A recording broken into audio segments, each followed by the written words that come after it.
All right, it's 10 o'clock, everybody. We're going to start the show here. So first of all, everybody, welcome to the webinar of emerging technologies and for emergency management. And so today this panel is pretty diverse and pretty excited to have everybody on here. So we have Mary Jo, Elijah, Greg, and Des from each of their respective disciplines. We'll start with Mary Jo from the government slash emergency management side of the world. So Mary Jo, welcome to the show. Hi, I'm Mary Jo Flynn Nevins, and I am an emergency operations coordinator at Sacramento County in California. So my responsibilities day to day are planning, training, exercises. I am one of those people who are interested in technology. I'm not exactly a technologist. I couldn't write code to save my life. Maybe to save my life, but I have a hard time writing code or understanding it. But just hanging out here in Sacramento County and hoping that, our levees hold water and we have a good summer. Awesome. We got Desiree from, well, I don't know, you're in the middle of Kansas or Nebraska right now, right, Des? Nebraska, yeah. So I'm Desi. I'm with the Field Innovation Team. I have a group here in the state of Nebraska working with emergency management on the recent flooding. And our organization is to empower humans to create cutting-edge disaster solutions.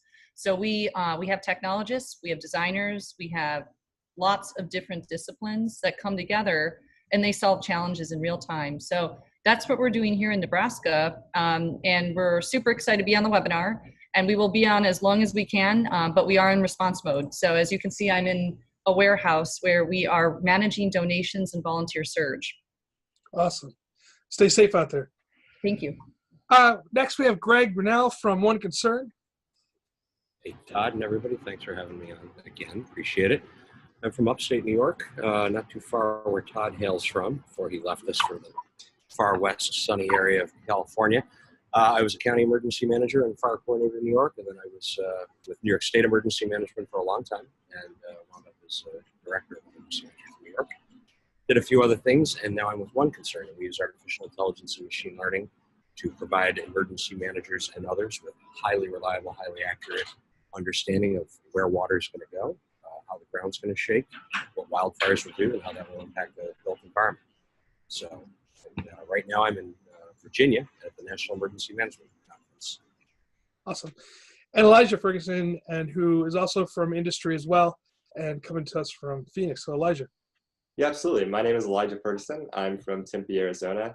I'm the Chief Technology Officer of Disaster Technologies. So basically what I do is oversee the entire development process from start to end and make sure that we can integrate the technologies effectively for the field.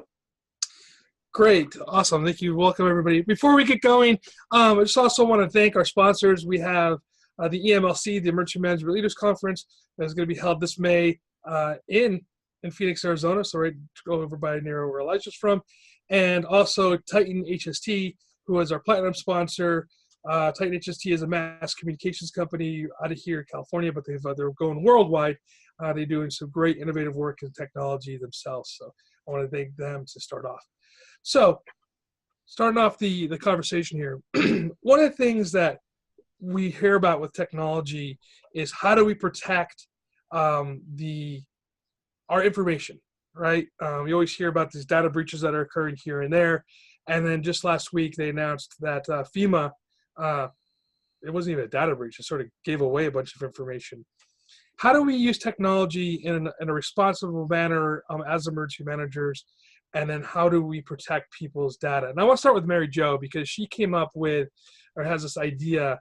And if you listen to the podcast that I had with Mary Jo on, she describes using the electronic assistant devices, such as like the Amazon device or the Google devices, to help people also be able to go either send messages to them or somehow or another follow them to make sure people are safe, and or we can put messages through them. So Mary Jo, explain that concept and what you think about that. So let me go back to the FEMA consideration. From what I understand, it's being described as an overshare, where only certain data needed to be shared with a contractor, but instead of just sharing that certain data, extra data was shared beyond that contractor's need for data. So I think that goes into employee and staffing training practices at our emergency management agencies, and that we have systems and protocols in place for capturing those data streams and then scrubbing the data from anything that we're going to release, unless people really need to have that data through contractual needs. But when it comes to some of the technologies that are available right now, there's been such an interest in privacy and such an interest in, is your cell phone listening to you? And if you mention a certain product enough times, will all of a sudden advertising for that product show up in your Facebook feed? And people are finding that sometimes it can happen that way. But as people explore technologies in their homes and use devices to reach out to the internet, like Alexa or Apple Home, and then connect those devices to other systems when they're home, to operate their thermostat, to have their smart smoke alarm and carbon monoxide detector that might change light color. I think some of the ideas that emergency managers and technologists are throwing around right now is, can we start pushing alert and warning messages to those devices directly, so that we can maybe wake people up in the middle of the night, rather than relying on a cell phone that people might turn off, or people might restrict the notification opportunities or access to those phones because of privacy concerns. So, Greg, we kind of had a conversation yesterday about this, and you had some ideas on how that could be done without really interfering with people's daily lives. Kind of talk about that a little bit. Yeah, I think, first of all, we can see down the path of what's some of the technology coming at us. Mary Jo's talking about things that are in our homes right now. Absolutely. But we all know 5G is coming. It's already rolling out in some cities, which means Internet of Things is kind of right behind it. Sensoring technology, data transfer, all of that's going to just become so much more ubiquitous, easy, and cheap. So, should have had this conversation a few years ago. Never too late. What are the policies about this? People are really okay with giving up information already, but we get lost. We get lost because the headlines we're exposed to, we, all of us, all citizens, are typically the negative. What did this big social media engine do with my data recently that was bad? So anytime data and privacy comes up, it's immediately in sort of a negative bias interpretation. We've got to change that narrative. People are typically okay giving information to government for altruistic reasons to help them. We have a lot of volunteer programs, and by volunteer, what I mean is voluntary programs where people can sign up to get a reverse 911 call, if you will, if I can use some old terminology, to make sure grandma's doing okay every morning or once a week. These are the kind of things we're talking about to ease into that.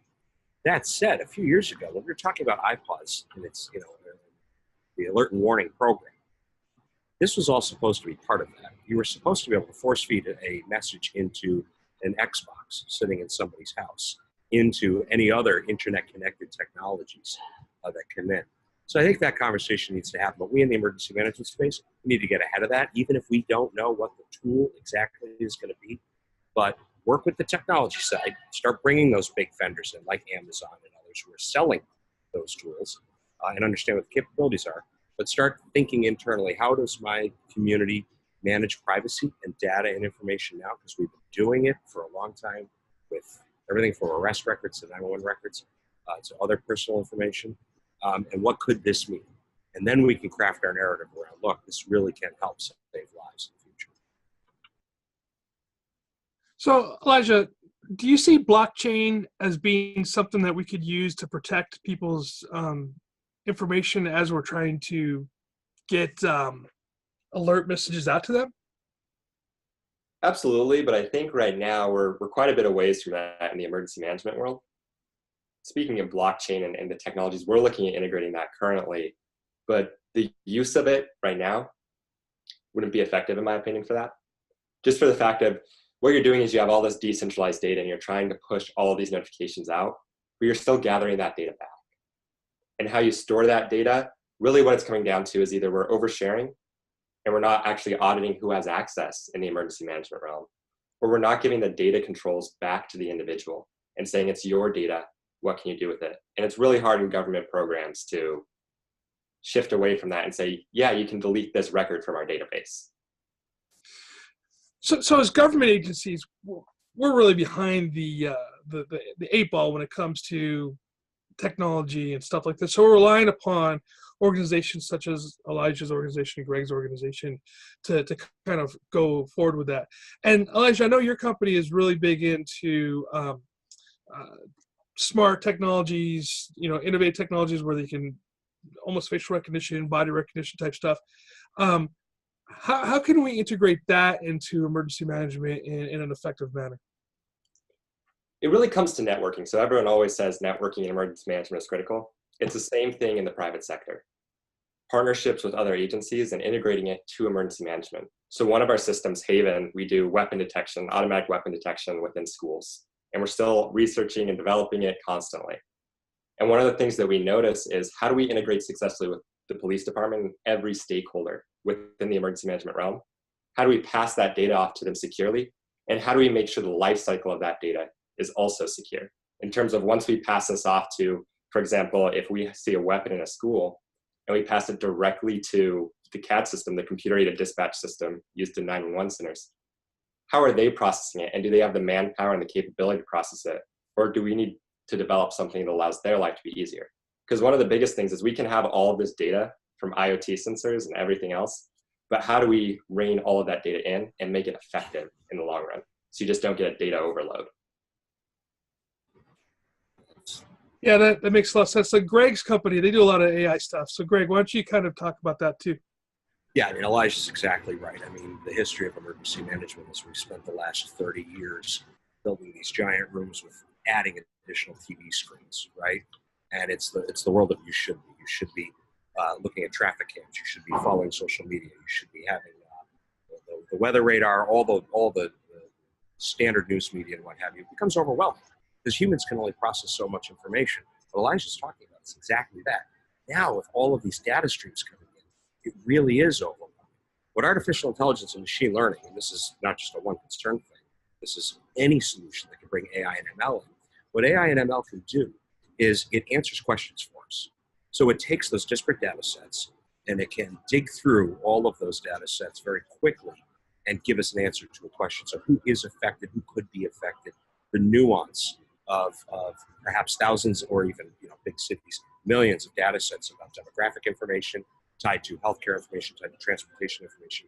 You can actually stack pretty complex questions and answer those with the use of artificial intelligence and machine learning. And some of the more specific subsets like natural language processing and character recognition can go in and search for that. You just need to start the dialogue with what's the question I'm trying to answer, and then work with smart people in the software world, like Elijah, who can say, okay, let's find some solutions or create code that can start to shorten the time between the incident, whether it's predicted to happen in the future or it just happened in the past, and the question you're trying to answer. And then what are those data elements that come in that can inform your decision? Des had to jump off the call because of she's out there in the field doing some stuff, and I really wanted to get her take on how to implement that and put this into the field environment. But Mary Jo, Mary Jo is part of the IAEM's caucus for emerging technologies, so it's kind of perfect she's here. So Mary Jo, what are some of the technologies that you're monitoring as emergency management, and how do we use them in our field? Well, just going back to what Greg was talking about, during the Napa earthquake in California, there's some evidence after the fact that people who were wearing the Jawbone devices, precursors to the Fitbit and the Apple Watch, basically some of the first fitness devices, there's detailed evidence that the device tracked when they woke up at about 4 o'clock in the morning, and that they stayed awake and were physically active at that point in time. So if we think about getting access to that sensor data, what could that tell us as emergency managers? Well, in that earthquake, we know that the shaking was strong enough to keep people from going back to bed. We know that people were up and moving around. So now let's escalate that into the future and what we have now. We have smartphones that have, it can detect where you are if you're standing, or if you take that phone down to the ground, have you dropped, covered, and held on for an earthquake? Have you activated your device in the middle of the night because something woke you up or an alert came in? If we have all of these sensors coming into the home, do we know that that device is activated? In Southern California during some of the wildfires, as rescuers and firefighters were responding to people's homes, they were activating Ring doorbells, as an example. And firefighters were going up, and the homeowners who had been evacuated were able to watch the firefighters do their job and interact with the firefighters through their doorbell. So what could this tell us as emergency managers if we can access some of that aggregate data? We could know if there's power to the home or to the device. We would know if there's an internet connection. We might be able to know, based on sensors in the home that are shareable, the condition of that home to assist in triaging damage assessment. So there's some things that we can do with that data, and working with that perhaps in the aggregate, so that we're doing maybe heat maps to show areas that need to be triaged, and bringing in some of those sensor activities into the EOC so that we can help with that prioritization.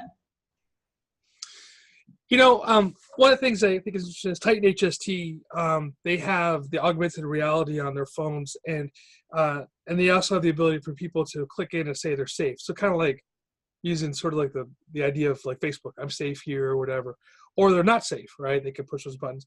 But using augmented reality, I'm picking up my phone here, of putting the phone up and you can kind of see where people are and type of stuff. Elijah or Greg, do you see the use of say like the augmented reality or the smartphone, like Mary Jo was saying, to be actually something where we could help people out in a timely manner? Or again, are we having people that are going to be concerned about privacy issues, and how do we quell that? Whoever wants to take it can take it. Absolutely. So I really think it comes down to the individual you're dealing with and your marketing campaign beforehand to get them to embrace the technology, use it, and become aware with it. All too often we see technology is implemented during the disaster and no one knows how to use it. So basically training them beforehand, making sure they know. But then you turn everyone into an intelligence gathering asset with their cell phone, whether they're taking pictures, whether you're using social media and then using AI to analyze that social media. The only thing is we get so disconnected, especially as a millennial. You get connected to your phone. And the problem is when you don't have any connectivity, you're dependent on it. But when you have a complete blackout, you don't know how to get to the shelters. You're trying to use your map to route you. You can't get there. You don't know the road closures. And you run into a whole bunch of problems. So in my opinion, it's a balance. It's a little bit of a give and take to use your cell phone and use that as a gathering asset, but also realize that it can't be 100% dependency on that. Right. Well, what about mesh networking? Where phones can talk to phones and that type of stuff. Is that something that's usable, or is it still development? Greg, you want to take that one? I'm actually not aware of where it is in development, but it is a brilliant concept. So I can't just speak to how deployed it is or what the path is. So let me pause and ask Elijah if he wants to take the mesh network before I talk about some of the augmented reality. So in ARM, I can only speak to what our company kind of does we made a de facto mesh network with the Iridium network and allow you to use a Garmin device to connect your phone over Bluetooth. We're currently developing the interface to be able to communicate over the Iridium satellite network. So you can send messages, just short messages and data elements when you have no connectivity, and then messages can be sent back. And what we're looking at doing with that right now is actually tracking wildland firefighters in the field where there is no connectivity. So we can see their locations real time and they can submit observations, but it also is applicable to the public.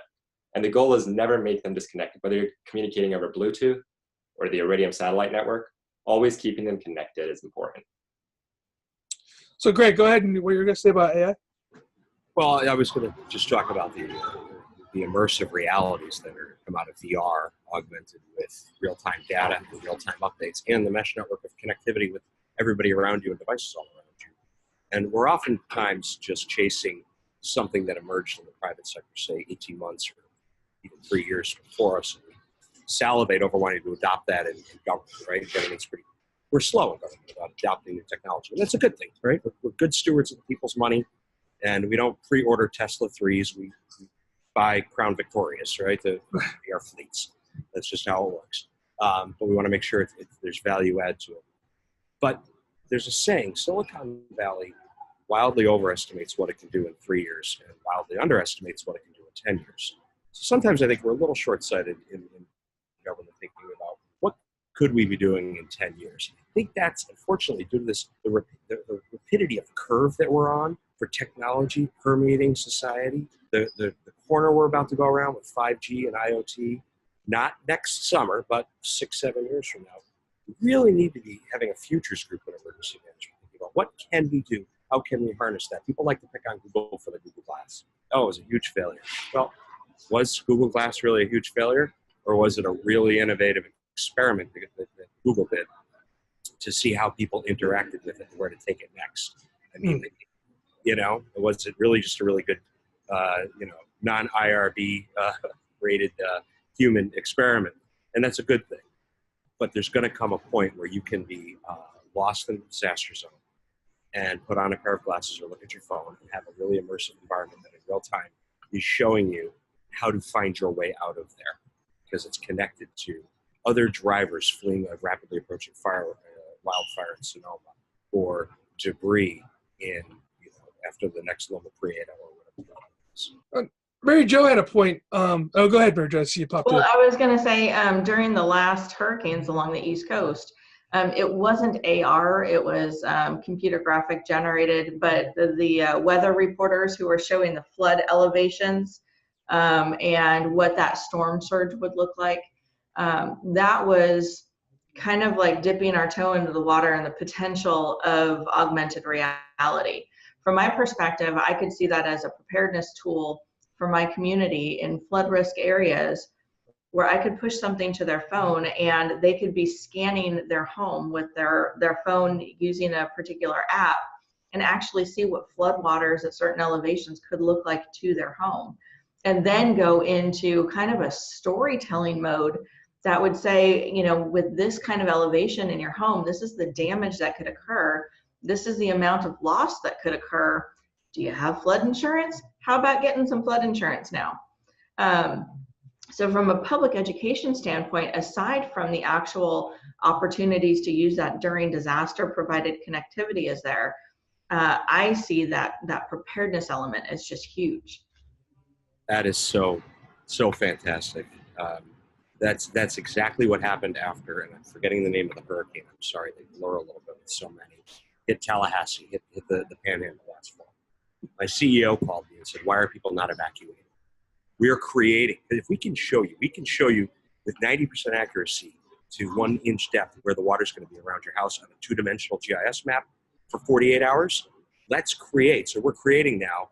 Look at your phone and see what my home's going to look like to get people to move. Awesome idea to use it 6 months ahead of time to say, do you have insurance to coverage this? Because here's a plausible thing. But that's exactly it, Mary Jo, is that immersive environment for people to really become one with their disasters, if you will.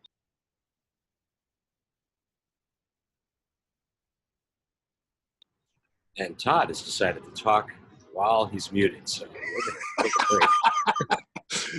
break. Thank you so much for that. I appreciate that. I had to look at my little sign back there. So Mary Jo talked about, and again, going back to her stories because they're awesome.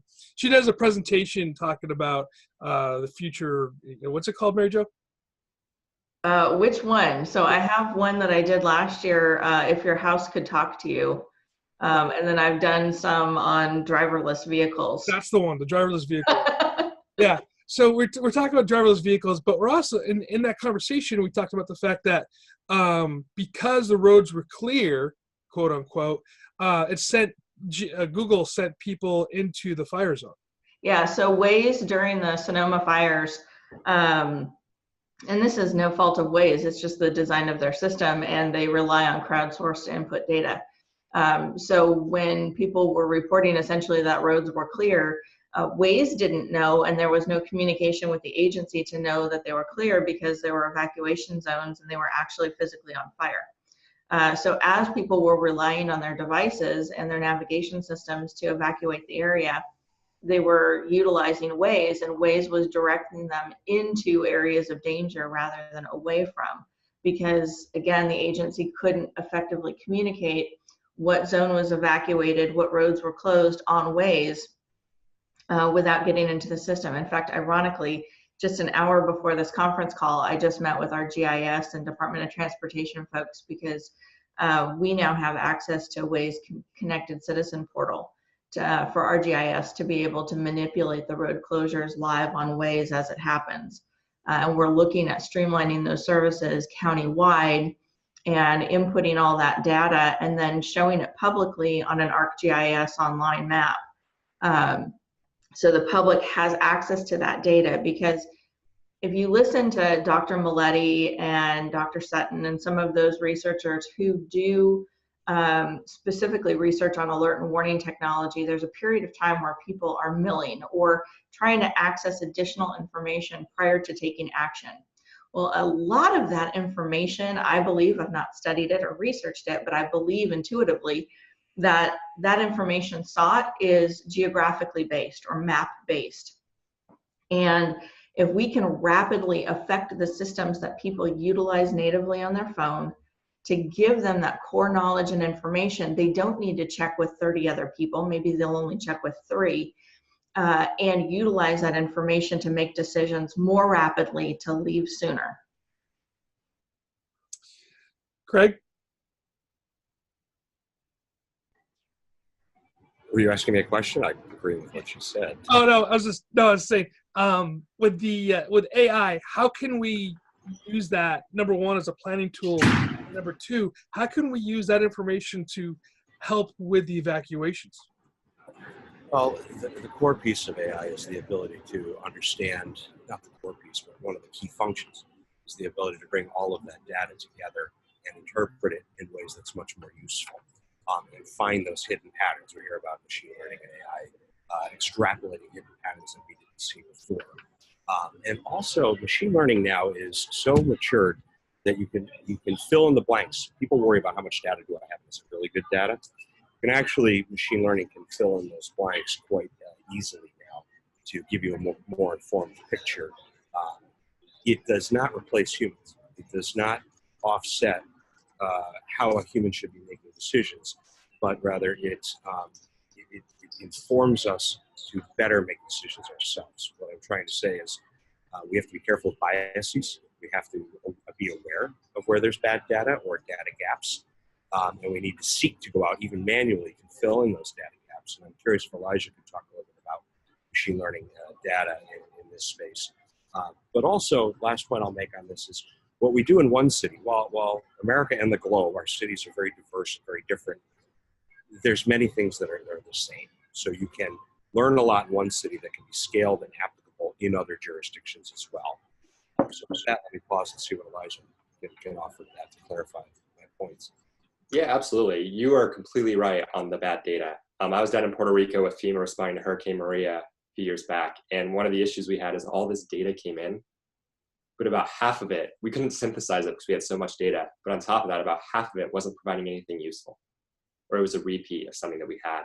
So when we're talking crowdsourced data, a great method to have is validate that data, whether it's through change detection scripts. A lot of what we did down there was take imagery gathered via planes and satellites, and if someone reported a tree blocking a road, can we validate that a bridge is down or a tree is blocking the road off of that, so we can actually push that out? And how do we update it for our responders? So using that ML to fill in the gaps and kind of validate and prompt you in the right direction as a decision maker is critical. So a couple of tools have been around for a long time. The U.S. military has been using information to be able to track our troop movements over in the battlefield. And so much so we can even see where the green troops are and the red troops are as well, right, for the most part. So that's available. I mean, I know it's military technology. I don't know when it's going to be filtered down to us. But then the city of Anaheim for a while has been using it's called EVOC, and Mary Jo can tell me what that means, because the only EVOC I know is Emergency Vehicle Operations course.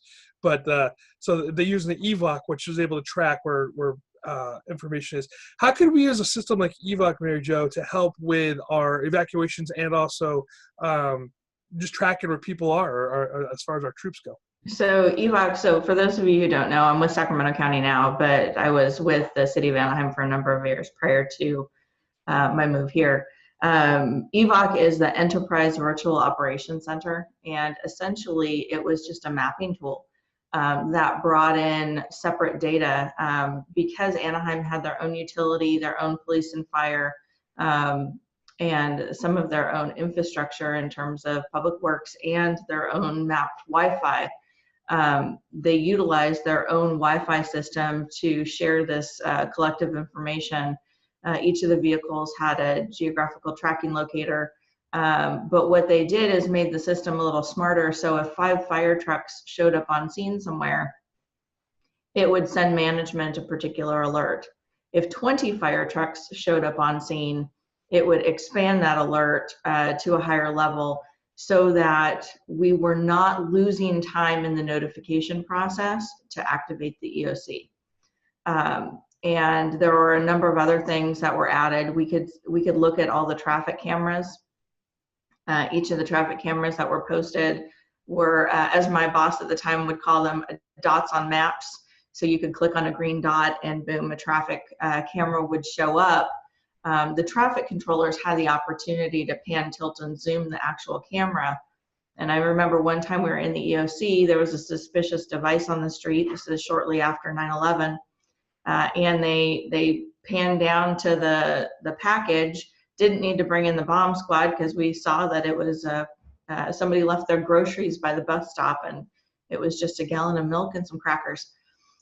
So fortunately that turned out well for us to be able to utilize that technology and not have to call in additional resources or to call off those resources that may have been called. But that particular tool has been around almost 2 decades now. Right.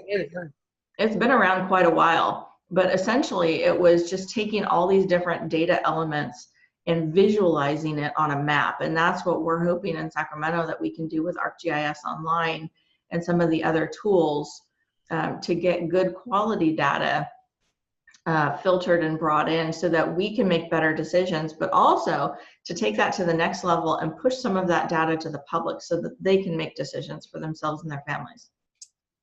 So I want to change direction here just a little bit because I remember back in 2005 or 6, somewhere around there, we talked about putting nodes on all the telephone poles throughout the city that I was working for at the time. It was Dana Point, to be able to have a Wi-Fi network, basically internet network in Dana Point that was free. I don't think we ever got that far with it. I know Anaheim was playing with that a little bit, but now LA City, a couple other cities, we're working with the 5G networks. How is 5G going to impact what we do as emergency managers? Whoever wants to take it is more than welcome to take it. Well, since 5G is now in Sacramento County through Verizon networks, it still has a ways to go before it can be expanded out. But the goal with 5G is to basically expand the bandwidth for all intents and purposes, in my very simplistic explanation of it, so that all of these multiple devices have access to the internet and can work. 5G is critical if we're going to actually have driverless vehicles. We have what we need for driverless vehicles to actually work are peer-to-peer or car-to-car communications. And that has to happen through a 5G network because there's just not enough bandwidth on cellular towers. If we could get peer-to-peer or cell-to-cell communication for smartphones to be able to talk collectively so that groups of people can be warned, that would be kind of a cool concept. But 5G is coming. It's going to be a couple of years before it's built out. It's expensive. It has a shorter shadow of the umbrella, if you will, than a cell tower. So a cell tower is up higher and can go to a broader range. 5G is a much smaller, shorter range. So you're looking at placing significantly more nodes around an area to have an effective network. Great. I think she's absolutely correct. Mary Jo has a scary level of knowledge on a lot of the nuances of this, which she should be inundated with questions. Not everybody in our business in emergency management is going to have the ability to learn all of the new terms that are coming up. I work in the business and barely understand half of it as well. But the point is, we need to jump ahead. 5G, to Mary Jo's point, absolutely. 2 years, probably more like 3. It's $750 billion to $1 trillion to roll out 5G across the country, okay, and really permeate our communities. But that's going to happen. We don't care, if I could be glib for a minute, about 5G. We care about what does it do for us in the end. So exactly what Mary Jo said is, what are the censoring devices and the data that we're going to have access to? So I would argue, as I was trying to make my point before, probably didn't do it very well. Let us stop focusing on every little nuance, every little step, every little new shiny object that comes to market. And we have to, because of this curve I talked about, because of the speed that technology is going to evolve, jump ahead. Everybody just jump ahead 5 years and assume you have access to ungodly, gobs amount of data as to what's happening, that you can actually visualize where are all of the people in my community, because you will be able to in a way that protects their privacy but shows you where every cell phone is in your community in real time. So you'll see where the people are. Traffic management, right? But then what is the predictive analysis? Work with AI-based experts. In fact, I would, if you're a big enough jurisdiction, I'd invest in hiring somebody who's got a technical background. If not at your agency level, then at the enterprise level to support your community overall, who's got a background in this type of emerging technology to help visualize what you should be investing in. Otherwise, we're just going to take dozens and dozens of baby steps, snatching up the latest thing we see at conferences by the vendors and not tying it together. The Esri, and it's not Esri, any spatial tool, any GIS-based spatial tool, we moved from those big screens I talked about before to dashboards, where now we visualize amounts of things happening in different locations. That's very helpful. That shortens our executive decision making. What we're moving from is the age of experience to the age of data. And it's not the computers taking over. It's much greater data and interpretation supporting executive decision making and operational decision. Elijah, anything you want to say about that? I think we just can't forget about FirstNet. I know FirstNet for the first responders portion of it. And on the 5G aspect, of course, the government's slow to implement, right? And working with them to implement as a private sector, sometimes it takes a while and it's a stepping stone process. And they're trying to implement FirstNet right now. And they go off the Verizon network off 3G, 4G in most fire departments. And shifting that to 5G down the road, I think it's going to be a long process for us, but I think it'll turn out well. So, I mean, think about this, right? There's cars, Chevy, I think it's the Equinox, has built-in Wi-Fi, right? You pay, I don't know how much money you pay for it, but built-in Wi-Fi. So that car has Wi-Fi already, and it's the commercial. The kids are all like on their device playing in the back of the car or whatever, kind of cool. But if we have a bunch of these vehicles driving around, right? Let's say more vehicles have it. I mean, like I know a Honda Accord has this really great, I just bought one, that's why I know, has this really great computer dashboard thing that you can hook your phone up to and, you know, everything else up to it, and it tells you where you're going and all this kind of stuff. Using all those type of devices, is there a way to network them together, or could there be a way to network them together to share good information to the public for, you know, evacuation and or disaster information, or just, hey, don't go that way because there's a flood. You know, we have in California, people are getting, in Arizona, people get swept away all the time because they drive into flood areas. Is there a way to parlay that stuff into that? I don't know. That's why I'm asking, because I have no clue. So through 5G technology, eventually you'll be able to talk car to car.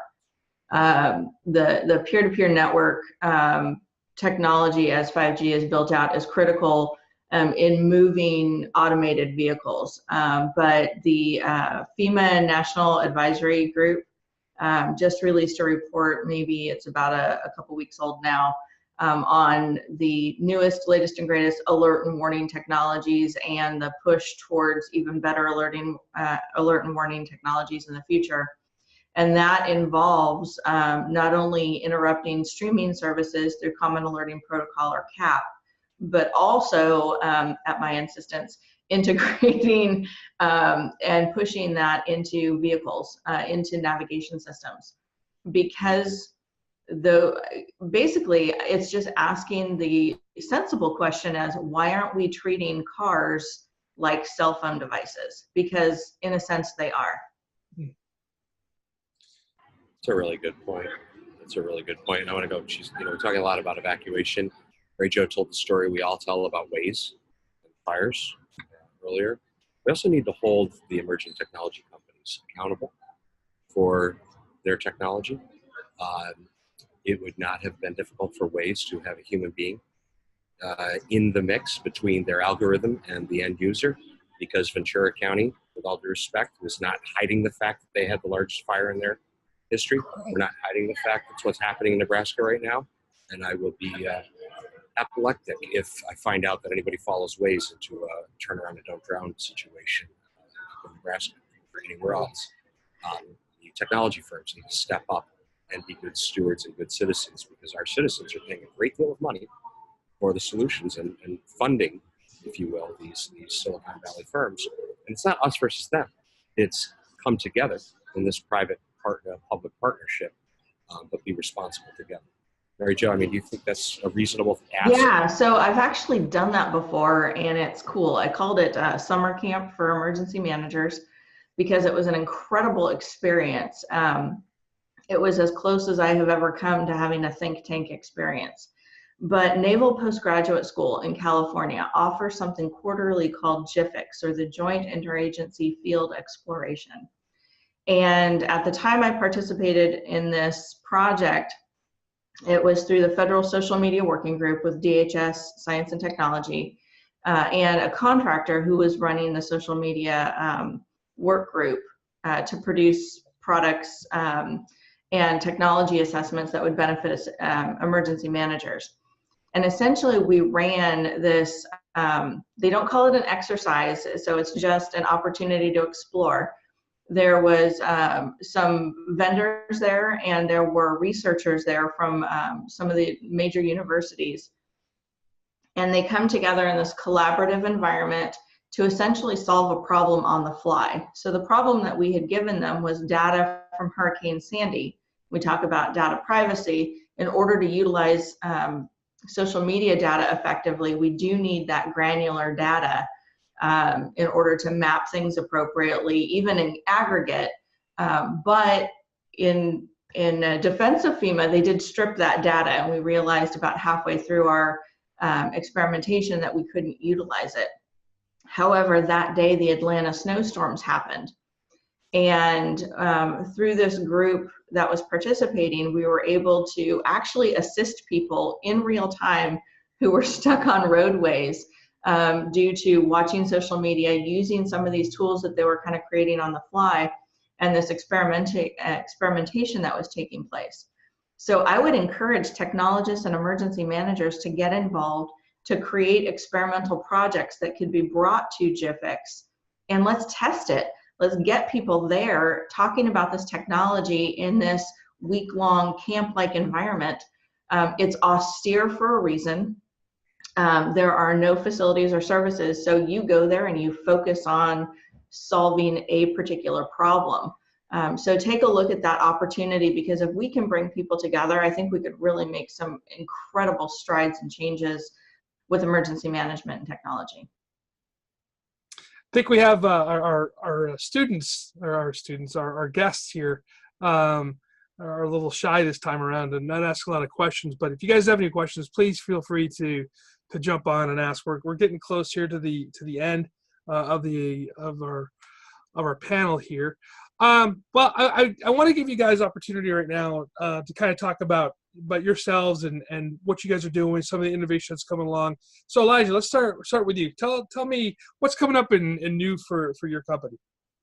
So in terms of disaster tech, what's coming up new is next year we plan to release our weapon detection system. It can run on any camera. So we don't have a specialized camera. We really wanted to be agnostic and say you can have every system on this. You hook it up, you just feed us your camera feeds as long as they can get out of your network, and we can monitor your cameras for weapons and integrate that with other systems. So for us, the integration is one of the most important parts, just so we can get data where it needs to be. On top of that, we released PinMark this year. It's our common operating picture. We use a lot of AI and change detection scripts to completely automate the disaster process for you. So a lot of times you come into a blackout period, that initial 24 hours, where you get data, and what happens is it's stale or it's outdated. So what we want to do is take that and make it real time. In Puerto Rico, for example, we'd be flying around in helicopters and everything would save to our phone until we got network connectivity. And then what would happen is when we get to network connectivity, it'd sync up 6-7 hours later. So now we're not operational with the data, and it's a little bit too late. So what we're trying to focus on is getting that technology in the hands of people, making them aware of things like the Iridium satellite network. No longer do you need these big BGAN devices that you carry around and set up big antennas to get access to the satellite network. And we're really focusing on what can we do best for the field and the users. A lot of our developers have experience in emergency management. We require it just because we want to make something that fits to the emergency management realm. We are a public safety company for that reason. And we don't want to make a product that just doesn't serve the end user. Cool, thank you. Craig, you got some really cool stuff coming up as well. Talk about One Concern, what you guys are doing, and how you guys are saving the world. Yeah, so our seismic solution that we're very pleased to announce is going to be deployed across Japan, as well as our flood solution. And we're coupling those together so that it's a multi-hazard solution versus individual hazards. So it'll be a unified solution as of this summer. And so we'll be partnering with the Japanese government to do that. We're excited about that. And our flood solution is moving across the East Coast now, where folks are starting to use it in all phases of emergency management. What we're talking about is the ability to, with an enormous amount of data, and an enormous amount of scientific validation, and more than 20 patented algorithms, as well as a lot of open source algorithms, highly accurately and hyperlocally predict whether it's a blue sky day and you want to take a look and run a simulation as to what the next earthquake, wildfire, or flood could do to your community, and what mitigation actions you can take to minimize that. Or over the next 5 days, what's this flood? Is this great example? That bubble of water in the Midwest and the North, as it moves south, what's that going to look like in Tennessee and Louisiana in the coming days and weeks? We started this conversation today, I think actually even before we all signed on officially, talking about the flooding out in the Midwest. Well, this is potentially, according to NOAA, national level, the largest flooding disaster in the U.S. history. We haven't, let's see what happens. We've got a lot of rain coming in, a lot of snowpack on the ground. There's more than 1 million residential wells at risk right now. This could have cascading consequences well beyond 2019. Oh. So our tool and other people's tools, other teams coming in to help understand what we can do to stop this kind of impact in the future, I think is going to be critical. We get excited about the lights and sirens piece, going on big jobs as emergency managers. That's critical. That actually is because we're altruistic people and want to help people, but we really have to focus on mitigation. Glad to see that coming out of FEMA, and I know my colleagues on the call are also very excited about mitigation as well. So that's what we're working on. Awesome, thank you. Mary Jo, what's going on up in Sacramento County? Well, we're just trying to bring all of our data together, not just for us, but for the public to have access. We're working on trying to improve some of our alert and warning systems.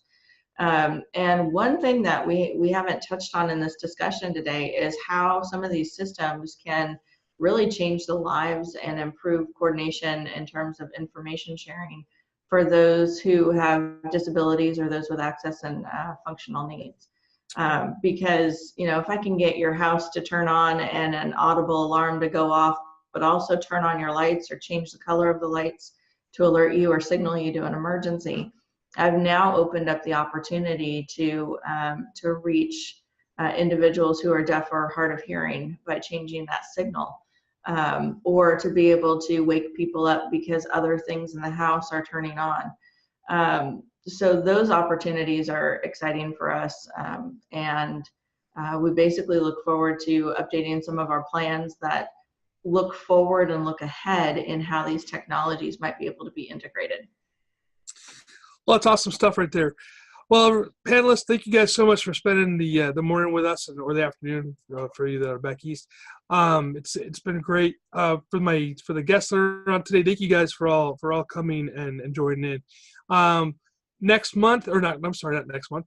It would be crazy if it's next month. In May, we are going to be having our next webinar, and we're going to be discussing the new product that IEM has put out with their CEM, and it will be an interesting conversation. We have two of the I guess they're called chair. I guess they're members of the board of the CEM are going to be on there, and so they're going to be talking about some of the new rollouts and why CEM is important. And one of the things as emergency managers I think we should do is we need to get behind the CEM and what it means, and because we have to have some sort of standards, and I think that's the right direction that's going. So I think it's going to be a great conversation. Before we let you guys go, is there anything else you'd like to say to everybody out there? Ray, Joe? Go forth and do good. Greg? Exactly. Go forth and do good, and work with your peers. Let's learn from each other across the country. We're all in this together, sincerely. So thank you all. Elijah?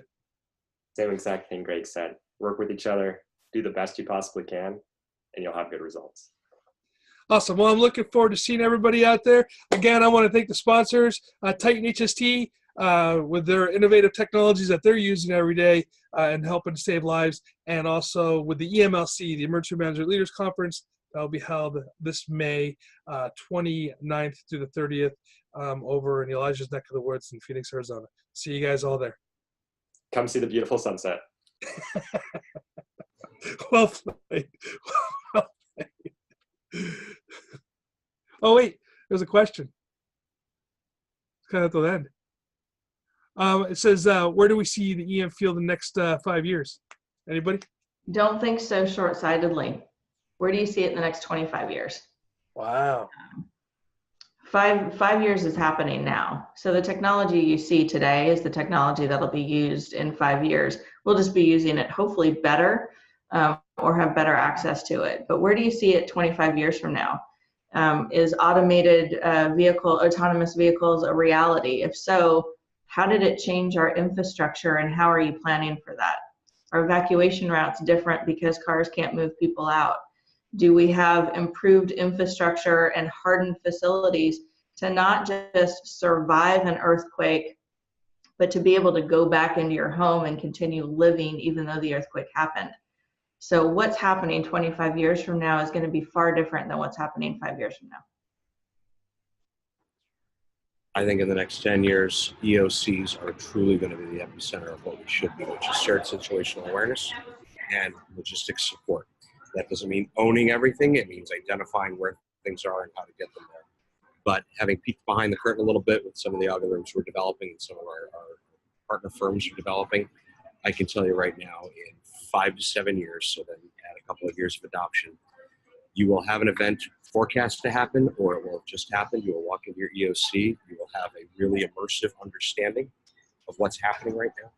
You will be able to pull forward on a timeline and see what the next few hours are highly accurately predicted to happen, whether it's traffic or injuries or where the water's going to go. And concurrent with that, as you walk in, it's also going to say, based on the demographic information you're planning and what's happening, here are the assets you need to respond to this. Here's where they are. Here are the routes of travel for that. Here's what that curve looks like over the next few days and where your mutual aid comes from. So what Greg just described is what every emergency manager needs to know, and that's quality storytelling. As human beings, we understand information visually and through stories. And when you walk into that EOC, you're going to be told a story of what's happening in that future EOC. Hopefully it's happening now. But if you want to be better at your job, get good at storytelling. She just takes whatever I say and makes it better and smarter. It was pretty good. I think in the future, we'll also be using quite a bit more AI, like Greg's product, in terms of actually integrating it and using that data that we have available to us. Because right now, we get someone new in, there's a lot of turnover in the emergency management field. We get someone new in, and that experience leaves with the person who's leading. If we can use all of that past data to help us make decisions in the future, we'll be much further ahead. Did Todd just leave us and we're now having our own discussion? We are, I think. That's awesome. That's okay. Well, I want to thank everybody for joining us today again. Yeah. I'm not sure what happened to Todd. I apologize for that. Okay. Does anybody else have anything they'd like to close with? I guess we are good. Thank you, everybody. Thank you to our panelists. Todd's back. Sorry about that. Yeah, well, again, thank you, Brian, for filling in for me for a second. To all the panelists, thank you so much again for being here. To all the participants, thank you guys so much for being here. We will end up doing some edits on this and putting this out as a podcast and also on the YouTube as well. So Brian will be working on that and diligently in the background. So again, thanks a lot.